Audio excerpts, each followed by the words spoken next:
nervous now than I was before.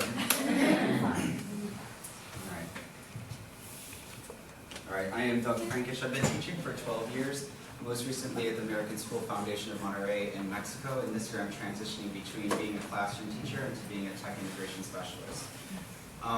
One of the things that ASFM does is every year they develop school-wide goals.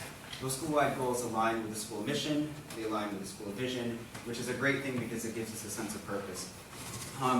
Recently, one of those goals has been to develop 21st century skills for the use of technology, particularly with creativity, collaboration, communication, and problem solving. Along with the adoption of these goals, we also adopt different tools to help us move toward the development of those skills. So everyone in grades 2 to 12 has access to Google Apps. There are 2-to-1 pieces of equipment for students to use, so everyone's well supported. A problem that I have is I feel like even though this is a great situation, I feel like I'm putting all my eggs in one basket. We rely heavily on Google Docs. And while it's a great tool, I wanted to expose my students to another tool that we could use collaboratively as a whole. My students, while they're very well traveled, the community is a little bit insular, so in addition, I also wanted to try to add on to that last 21st century skill of trying to open them up to more global citizenship and different cultures.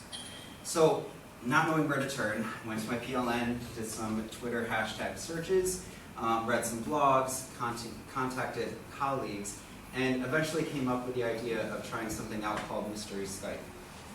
If you're not sure what Mystery Skype is, pretty much what's happening is that you're connecting with a classroom in another part of the world. They actually could be in the same city if you don't know who to contact. But what you're doing is you're asking yes or no questions between those classes on a Skype call to try to locate the other class. It's a nice tool to use, it's very simple, and it gives the students ways to develop these skills of collaboration, communication, critical thinking, and creativity, and we're going to talk about those a little bit later. The first thing that we did when I finally got in contact with a teacher who wanted to do this was we needed to discuss logistics. So something as simple as sharing your Skype name, making sure that the time zones between your classes are going to be working, making sure that in your Skype name you don't have the location of where you are. So when you open that up and it's projected, they're not like, oh, you're in Oakland. So some of those things are things you want to take care of. The roles are something else. We had 2 students that were in charge of asking and answering the questions formally to the computer or to the other class. There was a group of researchers, there was a group of runners who took information from the researchers to the people who were actually asking these questions, who set those things up. Communication, that helped my students tremendously. They're all ESL learners, so for them to have the chance to speak to native English speakers was a great thing. They could test those things out. They could learn new idioms from hearing the other classes participate, so the communication piece was big for us.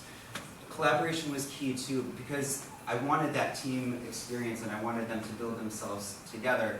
And this really, everyone played their role. There wasn't one person who's like, we didn't find them because of you. Like, it was a collective experience. You also saw students collaborating on the same device. Creativity was huge, and the way that they would use devices, they would use search engines, the way they would phrase questions. There were endless opportunities. I learned new search engines from them that I wasn't even sure of. DuckDuckGo was a big one that students came up with. Critical thinking skills, they're using deductive thinking skills by starting large. Are you in the northern hemisphere, southern, and then narrowing it down into finding not just the city, but the actual school where these other students are attending.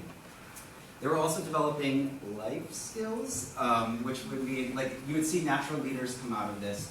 They also had to be flexible thinkers. If they were dead set on knowing that this is the country where these kids are, and then we later found out other information, they had to adapt themselves. So it was interesting to see them create and move in different directions. We did also have documentation of this, so we had kids using today's Meet to answer the questions and keep track of the questions that we asked, so that we knew that when we went back to this, we could say, what were the things that we did well, where could we have changed things to try to locate them more quickly. This is a quick little clip of our 4th graders in action. So you see little Gabrielle right here, taking a question on a Post-it note over to our question askers, using her critical thinking skills, and ask that question, we get a response back. We reflected after each of these experiences. So like I said, what went well? What could we improve on? Were you the most effective person in your role, or do you think that you could have helped the class by taking on a different role? So reflection was quite key for us. We also talked about taking those skills and applying them into other areas. There are other uses for Skype. Virtual field trips is one. We Skyped on World Read Aloud Day with my mom, who showed us on a January day the backyard full of snow, which was something that kids in Mexico don't get to see very often. So that was a nice touch. So is it the perfect fit? Maybe not, but for right now it's working quite well. And you can see how the development of 21st century skills can be used through the use of technology and Mr. Stead.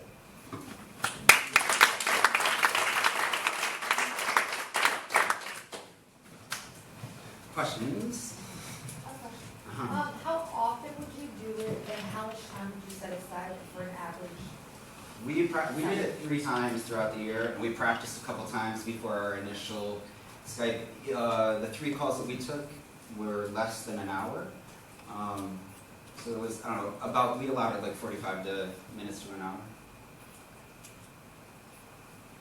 Did you use just like one computer and just project it on the screen, or did you have all the kids at their own computers? Yeah, my classroom is 1-to-1, so we had one that was designated as the formal, this is where the conversation is going to happen, and then other kids were on laptops researching and then went back and forth between the two. So one that was projected, we split the screen, so it was like the visual of the other classes, you know, they need that, and the other was our today's meet that was going through the questions that they asked. Okay. I know you spoke of the benefits and how wonderful it is, but just in terms of the challenges that you found throughout the year, I'm not so sure what age group you had specifically, but they seem quite young. Yeah. And in researching and using those critical thinking skills and working collaboratively, I found myself as a teacher and having experienced a lot of this and having used Skype this year.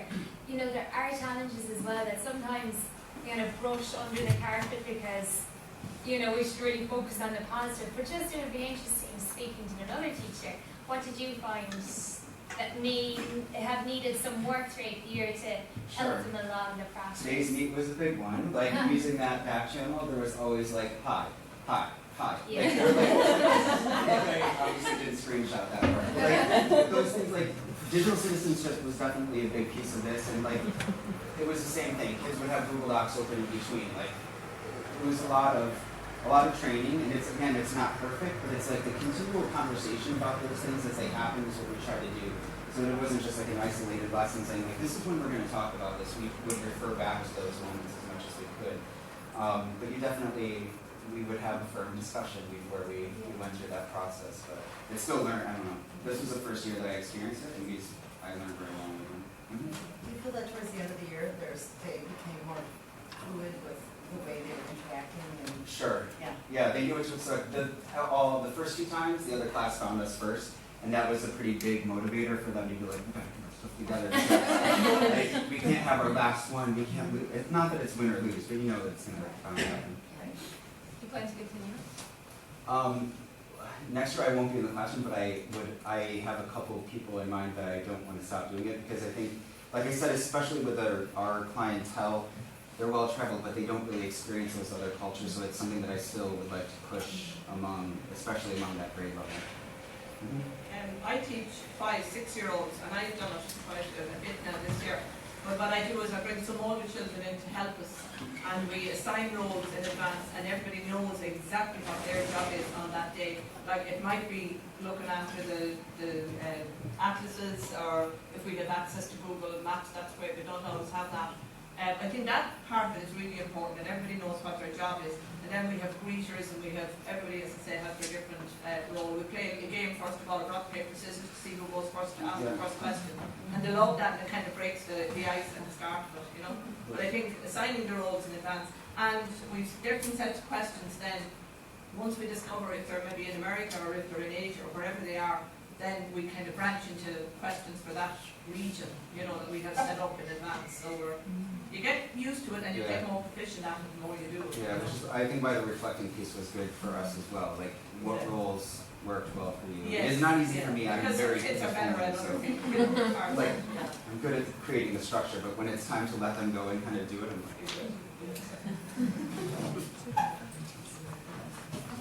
So, excuse me, we're going to go back to the discussion that I think Janine brought up a good point. She was thinking of different ways to apply this in a classroom or into professional ways. So I want to give you guys some time to think about how you might want to use Ignite, how to apply Ignite in your life. Maybe if you're an administrator, do it something like that, or even as a teacher. So does anybody have any other ideas how you might want to apply this in your life? I would like to do faculty meetings like this. We call that catch-up switch-up, right? Yes. There's other names now. So, I've never used with my students, but even any teachers at our school. And it strikes me as a concept that works very similar to a teach meet, where you would fly through content at macro or nano level, 7 or 2 minute presentation, where there's a degree, like there's absolute excellence, best practice presented in a small, very palatable, digestible format, where people come from various different areas, different classes, and share a concept basically that works for them in their school that hopefully another teacher could take on. And it has become a very good way for, I suppose, certainly the primary educators in this corner to engage in simple CPD, where you might just rock up to preferably maybe another school on a night and just share an idea, or, pardon? Or a hotel. And there's different formats. Yes, sorry. We represent different teach-me groups, so you know, that they can be applied in a regional context as well, and you really see a degree of excellence emerge in an area, and it can be a lovely way to collaborate with other schools in your area to find out what's going on elsewhere that could work for you too, rather than reinvent the wheel. It could also be part of a larger piece. So, you know, sometimes you go to professional development and you start going to the session and it turns out to be not what you thought it was going to be. So, like, I could see, you know, let's say the one we just saw, that's like almost the advertisement for what's going to happen in the next 50 minutes. So I could decide, okay, do I want to stay around and ask and talk more, or is my time better spent, you know, with another session? Yeah. Which, so I think it's a nice way to say, here's what we're going to do. If you're interested, we're going to say a lot more about it. That one should be posted online, so you can pre-watch them, so you don't have to awkwardly walk out of the room. Right. Going, I don't want to do this. Or even before we came down here, people were saying, what is the Ignite session? Like, if you had three people, one person from each session do one of those each, Quick. then you know what route to go to before you stood up. I kind of like it, if you're able to use it with a concept that fits in the classroom teaching, but then also as a model to show kids who are learning how to synthesize and not feel, you know, a lot of the kids when they're learning to share information, they maybe have it all, but they want to share everything that they've written, and actually letting go and synthesizing it to a point where they can look at maybe an image or something they've chosen to talk about it. I think that could also be modified so kids can start learning how to move away from writing everything I want to say and sharing everything I want to say. You know,